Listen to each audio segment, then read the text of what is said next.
All right, it is marathon season. So, just like our last couple of episodes, we are going to provide you with some jam packed value today so you can make the most out of your big race day. Welcome to episode 141 on the Healthy Runner podcast, where we help you get stronger, run faster, and enjoy lifelong injury free running. Today, I am joined with a repeat guest. Claire Bartholic is a certified run coach, a sports nutrition specialist at The Planted Runner, and is an amazing running podcast host, I might add. Claire has led hundreds of athletes to reach their best performances through science-based training, nutrition, and mindset programs. She is also the host and producer of the popular running podcast, The Planted Runner, and former host of the Run to the Top podcast. Her first book, The Planted Runner, Running Your Best with Plant-Based Nutrition, will be released in February 2023. That is so exciting, by the way. So thank you for agreeing to come back on the show, Claire. Yeah, absolutely. Absolutely. For those of you catching it live, I still have a few more episodes left with the Run to the Top, but we're going to be transitioning mid-September. So depending on when you're listening, I may be the current or the former host of the Run to the Top, but I am the host of the Planted Runner podcast. So you definitely can find me in your ears wherever you get podcasts.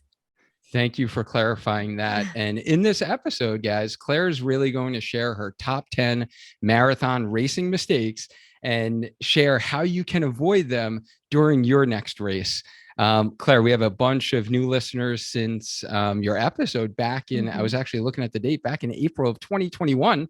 So that was a while ago. Time flies. So can you just share with our community how you got started in running and really what led you down this pathway of making a career out of it? Yeah, absolutely. So, I started like I think most people do that start running in, midlife. I wanted to lose some weight, get in shape for my high school reunion. So I started running just with that goal, not performance, not to be an athlete, nothing like that. It was just honestly vanity. And the reunion came and went, and I kept running. Somewhere along the line, I went from hating running to loving running. It was not just one day. I don't know what happened, but eventually something changed. And so, I said, well, I'm going to run a half marathon. And after the half marathon, somebody I knew, a girl from high school, was running Boston. So I'm like, oh, I should run Boston. I didn't know at the time that you actually have to qualify for Boston. So I was like, well, I'll go qualify for that. And I didn't do it on my first try, but I did it on my second try. And, just really, really fell in love with the marathon and running and getting faster, and just became a student of the marathon, just, fell down the rabbit hole. Absolutely just got so obsessed with what it takes to run a marathon well. And, my progression was, my very first marathon was pretty good. I got a 4:02 for my very first one. And my last one was a 2:58. And I was 42 years old when I got my sub 3. So, for all of you out there who found running later in life, you can do it. Yes, eventually age will slow you down, but most people never reached their potential when they were in their quote unquote prime years. So if you're just starting your marathon journey or your running journey, whatever distance, you have a lot to grow, assuming you haven't, you didn't tap out when you were, 25 or whatever. So that's one of the things that I really, really love about running, and especially the marathon. It's just something that experience is rewarded, and you get better and better at it if you follow a few rules. Yeah. So the good thing is you're telling me there's still hope for me because I am running There's still hope. my second marathon in about 5 weeks, and I am 42. So you're saying there's hope. Nice. I'm not going to get a sub 3 or anything, but there's hope. You're probably going to do better than your first, assuming you've been training smart. The first marathon is usually a crapshoot. You just have no idea what you're doing. So usually number 2, there's a big breakthrough. So I bet you'll do that. What marathon are you running? Which one? I'm doing Hartford. here in Connecticut. Oh, So that was my nice. first one. So it's kind of the hometown race. And, I always thought of doing New York first, Mm. because I'm originally from New York, for my first marathon, but I live in Connecticut and I did the half marathon, in Hartford for years. And I was like, I know exactly where to park. I know where the start line is. I know, so it was like my comfort zone. So I'm like, all right, running 26.2 is already going to be hard enough. Why don't I just keep all Yes. those other variables the same? And so now I feel like I need to redeem this marathon before I move on to Yeah. something like more fun, I guess, or, different sites. So yeah, that's coming up. And I agree that I better definitely do better. I've been talking about it for the last couple of years in terms of like training and things like that. And we're going to talk about Hmm. some of that today, but yeah, what you did was pretty amazing. Holy cow. That was Hmm. pretty remarkable at, where you went with your marathon journey. And how many marathons in total like have you done? 9. Wow. Yeah. Wow. Now, Hmm. what does your current running look like? Do you still race or do you just go out No. there for fun? And So I don't race anymore. And I never say never. I will race again, I am sure. But I stopped really well. I did one more race after my sub 3. But I don't race anymore because honestly I got really burnt out. I was so focused on the sub 3. I mean, I was laser focused on it, and too focused actually. And so it became like something that I just had to do almost instead mhm. of something I wanted to do. And my last 5K of that marathon, I'm telling myself, I'm trying to speed up and run as fast as possible. And I'm telling myself, if you do this, you never have to do it again. And I haven't. So, but there's more to it than just burnout. The thing is, I know how hard it is to train at that level. And I achieved my big, it's like climbing Mount Everest for me. Like I achieved the big thing that I wanted to achieve. So working that hard again, just to shave off a couple of minutes or something like that is not interesting to me. I need something that's really exciting and interesting and a real burning desire. So, while the big 3, the sub 3 was super important to me, I don't see another step that would be as important. So it's just not as important to me anymore. And the other thing is that I coach runners for a living, and I get so much joy helping other people reach their dreams that I really like. I never got that much out of running for myself. I mean, not in the same way. So when I'm coaching people and they are doing all the hard work and I get all the joy when they cross the finish line with a big smile on their face, that's super rewarding to me. So that's why I don't race anymore, but I still run almost every day. So I'm trying right now.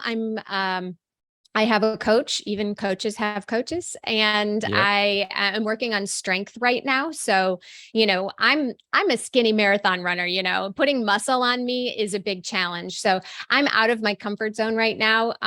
Still doing a little bit of running. I think we're going to shift into more running soon, but running will always be a part of my life, just in different doses. Nice. And I love to hear that because, that strength training is so protective for the body too, right? As we Hmm. age, especially those tendons. And so I love to hear that you're, looking at it in terms of like different cycles and really focusing, different goals and focusing Absolutely. on, strength training to get stronger for whatever that next running goal, maybe in the future. And I do need to share with you because last time you were on the show, I remember you sharing the tip of the medjool dates. Oh, And I yeah. remember after that, I was like, I got to try these things. Like, let me try these. And I have just absolutely loved fueling with With, medjool dates. Since uh-huh. that time, I do a little almond butter. Hmm. I'll either have one or two, depending upon how long my run is. But it's been for someone who is like always came from like don't eat before you run pretty much Right. and started learning the value except for long runs, but started learning the value of, hey, if you actually put a little fuel on board, like your performance is going to be better. And the dates have, like, I share it with all my clients. It's like, it's been Yeah, like a game changer because you're not eating a lot, but they pack a lot of punch in terms of like nutrition. So thank you for absolutely. that tip. No problem. Yeah. They're Yeah. like, I mean, they're like nature's Reese's peanut butter cup almost. I mean, you just have Yeah. a little, it's like one date is like 2 bites. It sits well in this in your stomach and really has everything you need. So I'm glad you use Yeah. it. That's great. I know yours probably have been ringing for like the last year and a half because every time I tell someone, I'm like, got this from Coach Claire. And I was Hmm. like, I love it. They've been doing great for me. Like, give it a try. So Hmm. thank you for that. But Sure. let's get into marathons. So you have a lot of experience, Yeah. as you mentioned. You've coached hundreds of clients. Yep.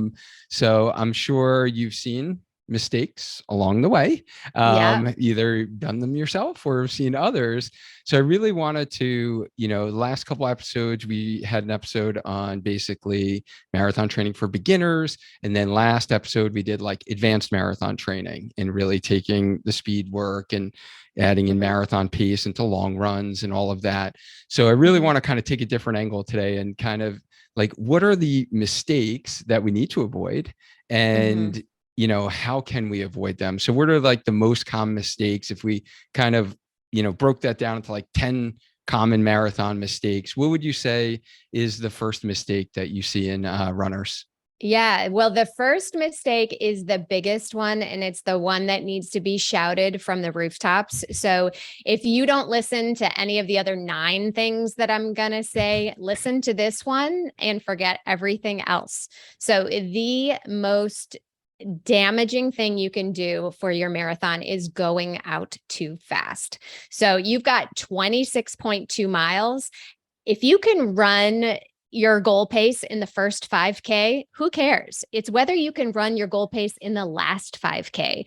So, too many people, they've been tapered, they have adrenaline, they've just, eaten a lot of sugar, and they're just like excited by the crowd, and they go out too fast. And people think that they're like, wow, I am fitter than my training suggests. I should just go for it. Wow, I feel amazing.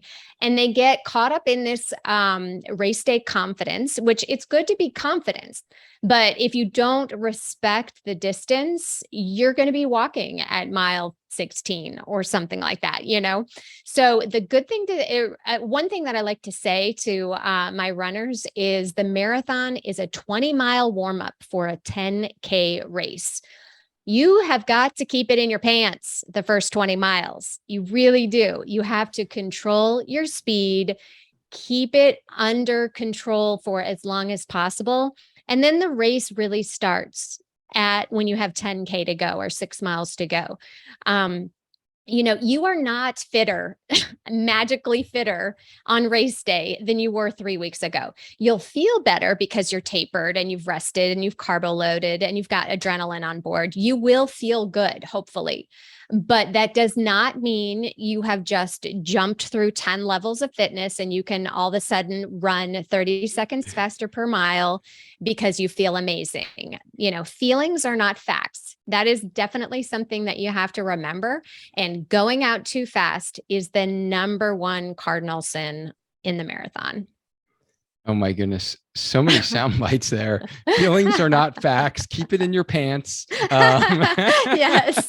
Yes. that was amazing. And that is very that was my story on my first marathon, right? Yep. Everything you said, I felt that way. I was like, wow, I guess I am, a little more fit than I thought I was. And ego got the best of me. And I was Hmm. literally walking for the last 6 miles, Yep. cramped up and everything. So Yep.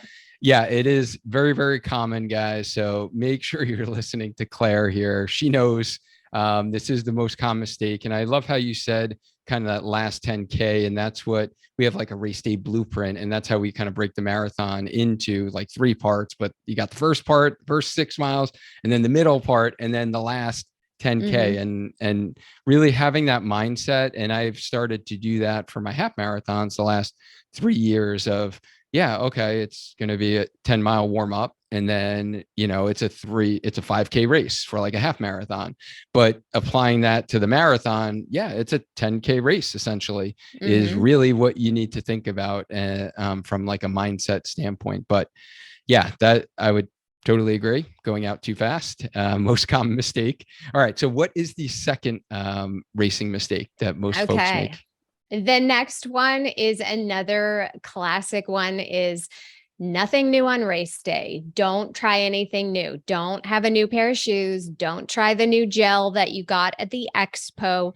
Don't do anything you haven't tried many, many, many times before, because it is so likely to fail. So if you try, let's say you wear the race day t-shirt that you just got the day before, but you have no idea that it has a little tag that rubs you the wrong way, and by mile 18 you're bleeding, or let's say you're just like, oh, I didn't want to train in my new shoes, I want to save them for race day, and you train in and you run in your new shoes and you get a blister. So there are some exceptions to this, like let's say the weather changed completely from what they were predicting, and you had to buy like a new hat or something, or a new pair of gloves because you're going to be too cold, like something like that. Obviously you can bend the rule there, but really, especially when it comes to clothing and food, you really don't want to try anything new on race day, or it will come back to haunt you. Yep. Yeah. Another key principle for sure. And the more athletes that we work with and really practice this principle, it really leads to success, right? And it takes away that variable of what if, and you're Right. not familiar with something. I even go down to my race day clothes. I'll wear that literally for probably at least the 5 or 6 long runs prior to the race. But yeah, couldn't agree more. All right, let's get to the third marathon racing mistake. The third one I will say is not being mentally prepared for the tough parts. So, marathon racing is hard. This is why we do it. Actually, if it was easy, everyone would do it, right? So, we are purposely putting ourselves through a very difficult challenge. And there will be a time where your mind goes to a really dark place because this is hard. Something might be hurting. And I'm not talking about injury hurting. If you're injured, then you need to stop, of course. So I'm not talking about that kind of pain, but just the effort pain of running hard for 3 4 5 hours, however long you're out there. That is a huge challenge, and if you're not prepared to do this, then it's going to be even harder. So what I mean by getting prepared is you really have to go to that dark place in training. You have to really challenge yourself in training. You have to have everything go wrong in training. And so that way, when something goes wrong during the race, you're prepared. And some of this you can do with visualization and other mental techniques. You can train yourself to visualize all the bad things that could happen. So, what if you drop your gel? What if your shoe comes untied? What if it's hotter than you expect it to be? All of these things, those things you can visualize the negative. And then the next part of that exercise is to imagine how you'll get through it. So, what are you going to do if you drop your gel? Well, hopefully you'll have an extra one in your pocket, or hopefully you'll have practiced with what's on the course and you can grab, an extra gel when they're handing that out at mile 23 or whenever they're handing it out. So, imagining all the negative things that can happen and then coming up with solutions well before race day will have you much better set up to get through those rough patches. Nice. And do you have your runners do that visualization just maybe with like meditation and silence, or when they're out on a run? I actually recorded a podcast once that is a race day visualization. So it's basically like a guided meditation. I want to do a whole series like this because this is what I was looking for when I was racing. So I made it, but I think there's a lot of room for tons of these. So I like to have my runners do it several times, like maybe 3 times during race week, maybe once or twice the week before, so that you're relaxed, you're thinking about what's making you anxious. And then I do some mental strength work during the run. So I think that mental strength training is just as important as physical training. And so for all of my athletes, I include mental strength workouts every week. And some of them are things that you practice outside of the run.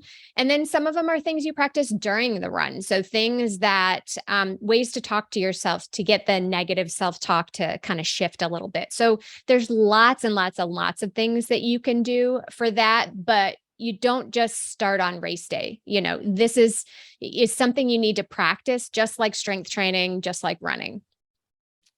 Yeah, and I've actually had some personal experience with that. This morning, I did my actual long run, and my coach says that this is the longest or the hardest run of the training, where it was 18 miles, 8 at marathon pace, and then a tempo threshold pace at the end. And Oof. that was the hardest thing for me, was that mental side and Mm-hmm. realizing like, and going into it, I was like, okay, I'll be able to do this. I did 16 a couple weeks back with like 3 miles, but there was like recovery in between those marathon pace miles.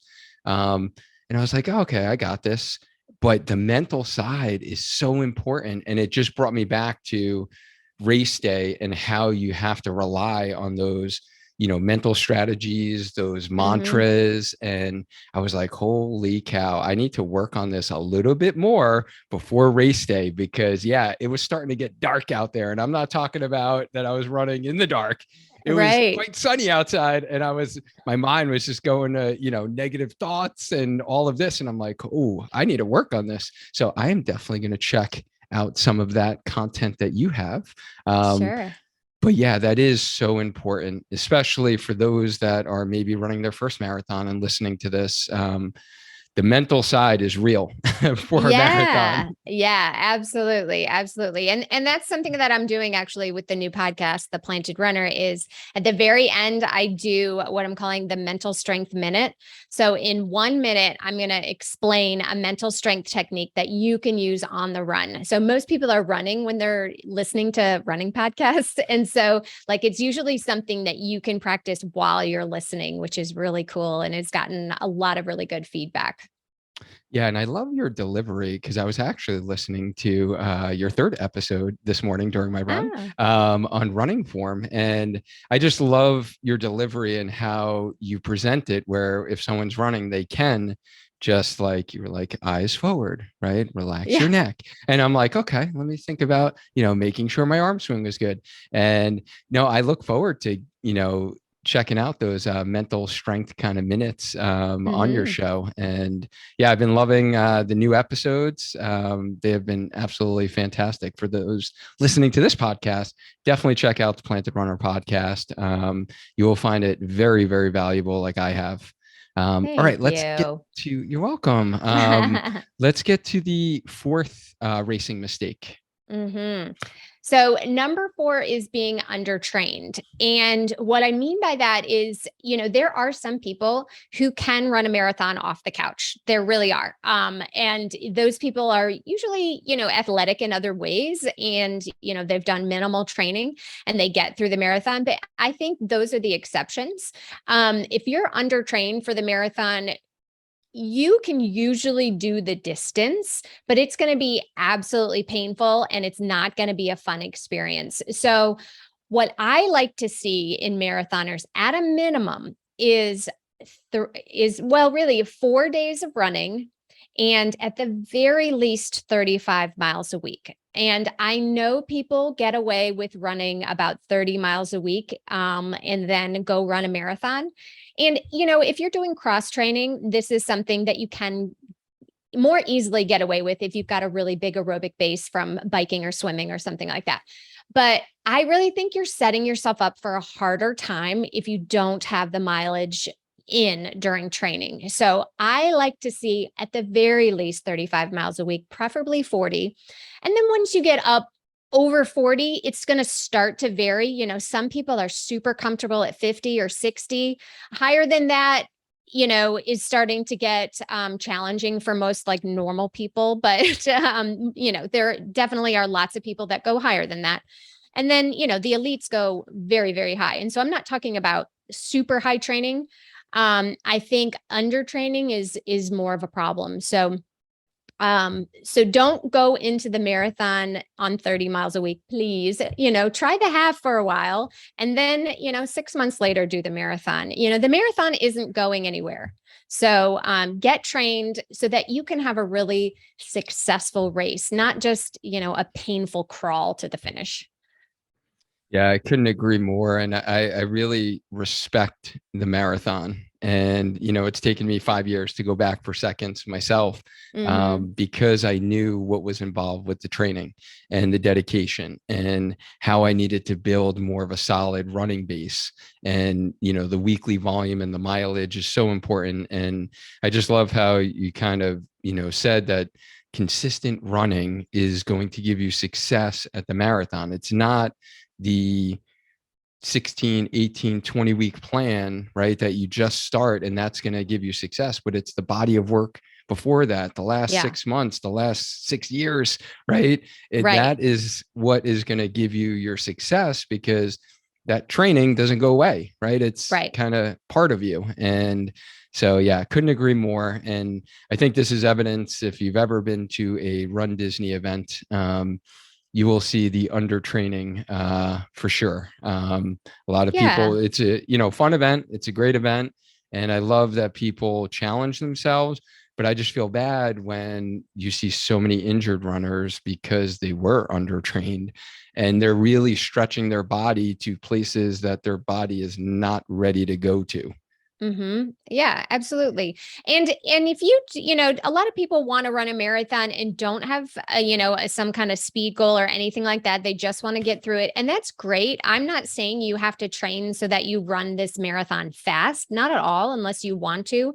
But you do need to have not only the aerobic base in your lungs, but you need to have enough miles in your legs that you have some durability because your muscles, bones, and tendons, they take a while to be able to handle the pounding of running.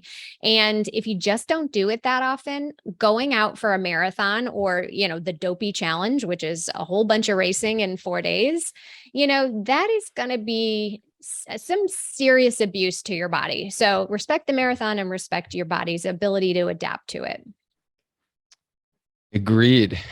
So marathon mistake number 5 is what? I would say not only having time goals. And I am the most guilty of this, obviously. My time goal, getting this sub 3 marathon was almost an obsession for me. So, and there was one time, my second to last one, that I got 3 hours and 29 seconds. And you know what? I was pretty devastated. And that is just shows you that my mindset was not exactly right for that.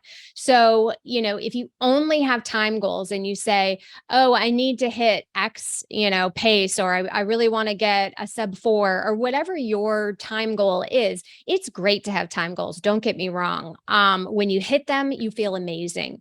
But when you miss them, you feel terrible, right? So there has got to be something deeper than just the time on the clock because you're not in control of that as much as you think. You're not in control of the weather. You're not in control of lots of things that could happen on race day, but you are in control of the process. So try to think of some goals that have nothing to do with your time. It could be that you nailed your fueling plan. It could be that you hydrated properly. It could be that you didn't go out too fast in the first 5K. It could be that you ran really well in the last 5K. Whatever it is, come up with a list as long as you want, but at least 5 of process goals of things that even if everything else goes wrong, you can say, well, at least I did that. Even if it's just show up on time or tie my shoes or whatever it is, I don't care what it is, but you need to find a way to make that one day a success because you've been training for this for months or years. And it's really just a snapshot in time. Sometimes you'll get a good one, sometimes you'll get a bad one. It doesn't necessarily mean that everything is, gone to waste if you have a bad day on marathon day. It's just bad luck sometimes. But we have our identity so caught up in this time goal. And believe me, I know that I definitely did too. So have some other things in mind that if your time goal just doesn't happen for whatever reason, you can say, okay, well, that didn't happen the way I wanted it to, but I can build on this for next time. Right. And thinking about more of, what are the things like you had mentioned process wise, right, that went well. And yeah, and I was actually feeling a little of that this morning. As I mentioned, it was a very hard run and mentally challenging. And I had to walk, during the last 2 miles that were faster and just to keep my RP where it needed to be. And I Yeah. wasn't hitting my time goal of my pace that I would have liked. But in the end, and initially, my initial reaction was like, oh, you're a failure, right? You didn't do this. But then in a little bit of reflecting, I'm saying, well, you know what? I'm following the coach's plan because I actually didn't take it to the RP level of like race day that I, Right. shouldn't have been at. So I kind of looked at that process and saying, well, I made the decision to make sure I didn't blow up my training, right? And then not recover from this training run. Right. So thinking about those other variables in our race that, did go well and maybe you had control over, as opposed to just that end result of time. And it is so hard. And I think, if anyone's raced long enough and you are pretty hard on yourself and you like to challenge yourself, I think we've all been there where, you do get some negative feelings if you don't hit that time on the clock, that you had hoped to. But it is, I'm not saying I'm perfect at it by any means. Still working on that, but it's a challenge. But if you only focus on the time, then yeah, you're going to be disappointed a lot, right? Because you don't always hit that time. You do That's enough right. races. Yeah. Yeah, absolutely. All right. So we are halfway there. We got 5 down, 5 more to go. What's the next marathon mistake that runners commonly make? Well, I think it's being actually too positive, which in our culture is like, what? How can you be too positive? Like we're obsessed with positive thinking. So you do need to be positive. You do need to have some sense that you're going to do well at the marathon. If you want to do well, you have to actually believe that you're going to do well. But if you only visualize the positive, then you kind of miss out on the negative things. And when something bad happens, you'll get sidetracked. So we sort of talked about this before about visualizing the negative things and then coming back to what are you going to do about it. But, like so many people will visualize, okay, I want to break 4 hours in the marathon, and they'll visualize 4 hours on the clock as they run through the finish line. What you really want is 3:59, right? So don't visualize 4, visualize 3:59. So visualize a really positive, what you really want to happen, but then also be prepared for the negatives. Right. Okay. Yeah, it makes sense. And probably being realistic too, right? Like making sure Mm, that sometimes you'll hear people be positive and it's like not even realistic, but they're like, right. oh, positive thinking. But it's not where their training has been. And they just have these, ultra, positive and unrealistic goals. Right. So I like Right. that one. Absolutely. All right. What is number 7? Number 7 is a big one, and that is not respecting the weather. So, some people, it doesn't happen as much in fall races because a lot of people have trained through the summer. And so they're used to running in the heat. And so they get a cool day on marathon day and they do great. But if you're not prepared for the heat, you're going to have a rough time. So if you've avoided the heat all summer, let's say you've just, every time it's over 80 degrees, you just run inside or whatever it is, or you live in a colder area and you never practiced in the heat.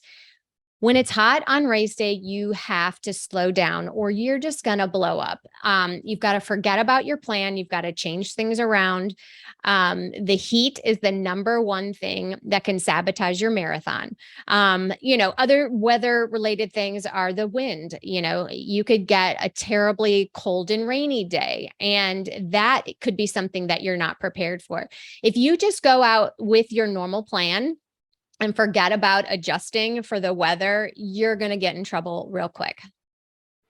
Yeah, not even just thinking about like how hot the temperature is with dew point, right? And just Sure, humidity. that's like the variable that just kills runners, especially for the marathon. Yeah, absolutely. Because your sweat's not as effective when it's humid. It doesn't evaporate and you're just wet and hot. Yep. Yeah. And I find that affects me so much more than how hot the temperature is, with running and yeah, just being able to adjust what your race day plan was based upon those weather circumstances. And yeah, we can't control it. Right. Right. And just to avoid kind of bonking or blowing up and, having a terrible, terrible experience that last 10K, adjust the plan early on to respect that weather. Makes sense. Okay. All right. Yep. What is number 8? Well, number 8 is not having a plan at all. So some people go into the marathon and are just like, I'm just going to see what I can do. And, that's like, building a house without a blueprint. Like, sure, you might be able to do it okay. Some people might be really good at it. Most people are not going to have a successful race if they don't plan things out. So, look at what is on the race website if you've never done this race before. Figure out where the water stops are. Figure out what your fueling plan is. Know what's on the course. Are you going to bring your fuel? Are you going to bring your water? Are you going to rely on what's on the course? How many milligrams of sodium are you going to take in? How many grams of carbohydrate are you going to take in per hour? When are you going to take that first gel? Are you going to take caffeine? All of this stuff, your brain uses a lot of energy when it has to make decisions. So if you make those decisions ahead of time, you're going to save a ton of energy. And that is the key to the marathon, is saving energy. You want to use as little energy as possible to go as fast as possible. And if your brain has to make a lot of choices, it's going to suck up all of the carbohydrate and go to your brain instead of your legs. So you really don't want to make any decisions as much as possible on race day. So proper planning can take care of almost all of that. Yeah, and especially most important for the marathon distance, right? Like most people get away, doing a 5K without much of a plan. It's usually not going to affect, a lot of the results. May affect it a little bit, but the marathon, you really can't just like wing it. As Claire said, you need a plan. From a whole nutrition, hydration, electrolyte standpoint, as well as pacing standpoint. Totally agree. And for those that have been listening a while, you guys know we've done a previous episode on kind of a race day blueprint, that we have kind of a checklist and we have kind of how to map out, your race day plan. So I will definitely link that in the show notes. For you guys who need a little structure and, need to get a little guidance on how to structure out that plan for race day. All right. What is marathon mistake number 9? Well, the opposite of number 8. So being, not having a plan is bad, but being too attached to your plan is also bad. So, so many people will be like, okay, well, I need to hit such and such for mile number 1 and such for mile number 2. And, if they are 5 seconds off, they're going to be like, oh no, what's happening? And they will get so caught up in their head that they're screwing up that they won't be able to recover. So, you don't know you can plan as much as you want, but you don't know what is going to happen on race day. You don't know what's going to happen when you drop 500 calories worth of fuel on the ground, which I've done in a marathon. And you're just like, Oh oh my no, goodness. what am I going to Holy do? cow. And, so you have got to be able to say, okay, that happened. It's over with. Moving on. What am I going to do about it? Where am I going to get my fuel? Whatever it is. So you do have to save some brain power to think on your feet if the plan doesn't go as you expect. Yeah, there's got to be some flexibility there. And like you said, putting yourself in those situations in training, where things don't go right, is actually a good thing, right? And it will help Mm-hmm. you manage if things don't go right, or exactly as planned on race day, where you can, make those adjustments and not let it kind of freak you out, right? And kind of like, Absolutely. yeah, get super, super anxious. All right, so we're down to the 10th and final tip here, or the 10th and final most common marathon mistakes that runners make. And what is that? This one I think is something that's not talked about enough, and that is being afraid of success and not pushing your hardest. There are some people who run a marathon, like I said, they go out too fast, they blow up, and they end up walking and they're disappointed. But then there's a whole different sect of people who do the opposite. They're too conservative. They do great at pacing and staying slow and easy, but then when it's time to take it up a notch, they just don't seem to give it their all. And then when they cross the finish line, they're like, I could have gone faster. Why didn't I go faster? I'm not sore at all. Like, what happened to me? And, again, this is something you'll need to practice in training. It's a good idea to every once in a while just do a workout really, really hard. Most of the time as coaches, I'm pulling people back. I don't want you to run up to 90% of your max effort because I want you to stay healthy, but every once in a while, especially for people who are too conservative, you need to push your boundary. You need to go and kiss that line a little bit. The last 5K of a marathon is like a 5K. You should be running it as hard as possible. And, your voice inside your head is going to tell you to slow down, but you are capable of so much more than you think. And even though it's hard, it will pass. And if you cross that finish line, knowing that you gave it every drop that you possibly could, it's going to be that much more rewarding. Right. And it's hard to push, right? It's hard, but I'm sure Mm-hmm. you have a lot of great mental strategies to help folks overcome that voice in our head, that we can check out. So yeah, that is definitely difficult, but I agree that, don't be afraid to push yourself, guys, and you will be happier that you did, right? Mm-hmm. And Yeah, in absolutely. reflecting back. All right, so we're in the final stretch. The last question we asked all our guests. This one's kind of a general one for marathon training. If you can change one thing about the misconception of marathon training, what would that be? I would say the thing that people mess up the most on is they think it's all about the long run. So the long run is important. Don't get me wrong. You need to learn to run long, but it's not everything. It's one day. It shouldn't be the majority of your miles. You have other runs in the week, hopefully at least 3 other runs that week. And it is not everything. So a lot of people are like, why am I not running 20 miles in my long run? Or why am I not going longer? Why can't I run 5 hours on a Saturday? And I was like, well, because you're not getting the benefits that you think you are just because you are out there for a really long time. So the long run is super important, but don't get too wrapped up in its importance because it's not everything. Yeah, I love it. I love it. All right, guys. So Claire just shared with us the top 10 marathon racing mistakes and how to avoid them.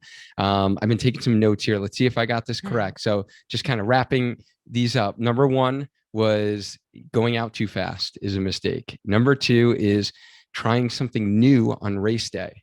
Number three is not being mentally prepared for the tough parts of the race. Number four is being undertrained.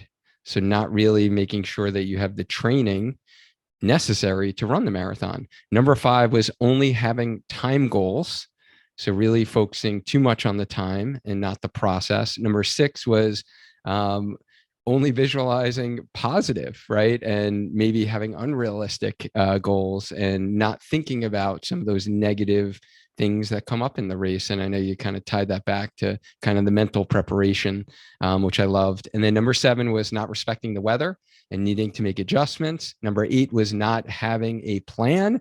Number 9 was being too attached to the plan and not being flexible enough. And then number 10 was being afraid of success and not pushing at the end.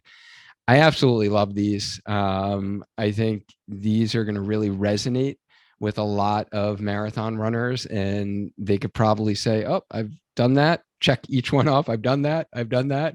So there's going to be many runners who really resonated with your message today, Claire, about running, marathon training, mindset, and you have some great nutrition content. How can our healthy runner community, connect with you?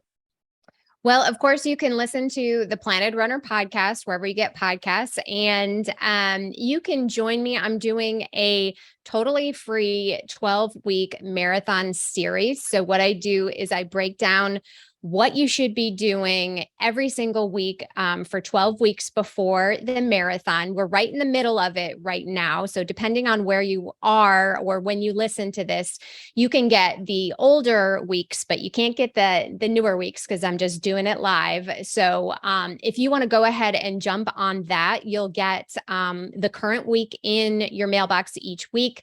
Plus, you have access to all the past weeks. So that is at theplantedrunner.com/marathon. Awesome. And yeah, we'll definitely link that in the show notes. Thank you so much for coming back for round 2. This was fun as always. Yeah, delighted that you invited me back, Duane. Always good to see you. Yes, absolutely. Hopefully we'll have you back in the future at some point, which would be awesome. Sounds great. Well, best of luck in your marathon. Thank you so much. Yeah, I will definitely be checking out some of your mindset tips for sure. So I will be implementing that. So stay tuned, and we'll definitely have to report back how the actual race goes. And thank you to the listener. If you guys are checking the replay out in our Healthy Runner Facebook group or Spark Healthy Runner YouTube channel, or listening on the podcast during your run, hope you're enjoying your run today. We appreciate all of you. Make sure you go ahead and follow Claire's Instagram account at The Planted Runner. She posts some great content that you guys will find very, very valuable. And as always, let's maintain a strong mind, a strong body, and let's just keep on running. Until next time.